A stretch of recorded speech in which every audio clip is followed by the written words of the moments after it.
are now watching One on One with your girl Aries Starr. Today I will be talking about living with HIV. We all understand life isn't easy and we may be forced to deal with the cards that were dealt. Today I will be interviewing the beautiful Letitia Ruff. Not only is she a survivor, she is a woman, mother, and a friend. She is human. This is her story. This is Tisha. I'm 32 years old and I was born with HIV. First, I would like to commend you for coming on this show to share your story. This is something huge that you were doing, and you said that you wanted to come on the show because you wanted to make an impact on people and let them know the seriousness of this virus.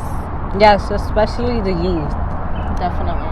Because it's too many of them getting the virus and not understanding the seriousness of the virus. So I understand you contracted HIV at birth, but when did you actually find out that you had it? I found out when I was 12. My mother, I was going to a therapist like my whole life. I didn't understand why. And one day my mother and my therapist sat me down and they told me that I had the virus. I don't really remember all the details because it was so long ago, but I found out at 12. After discovering you had it, how did that affect you? Like I said, it was long ago, so I really don't remember. But I know that I got to go to Disney World.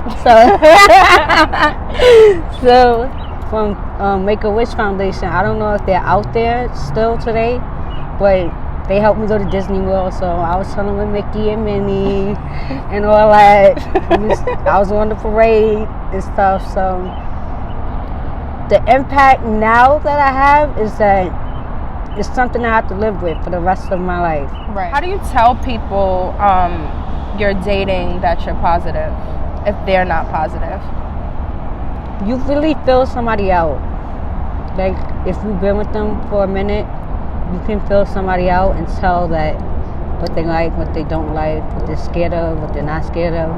So somebody deserves to know that you do have it, so they can make that decision whether they want to continue with you or not. Okay. Because it's their right. So when you first share your status with people, how do they react? They usually react normal because, like I said, I feel people out first. Right. And then I tell them. So I've never had a bad situation, but I've had people tell my status without me giving consent. Okay, so for those who don't understand exactly how you get it, I know you said that you contracted it at birth, but for those who don't know other ways to get it, would you be able to tell them out there? Yes. Birth, obviously, for me. Needles, sharing needles, semen, bodily fluids, oral sex. Also, it's a lower risk, but it's still a risk. It's not airborne. You can't get it by playing footsies. You can't get it by touching hands, kissing, unless you have a cut in your mouth. That's cut. Blood and semen and bodily fluids.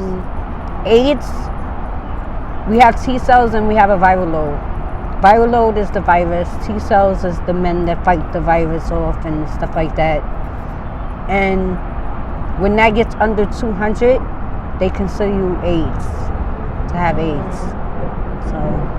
So is it a higher risk of someone with AIDS like passing away? Yes. If you do not take care of yourself, we say we don't pass away from HIV. We pass away from something else. Because when you get to AIDS status, you get way more complications.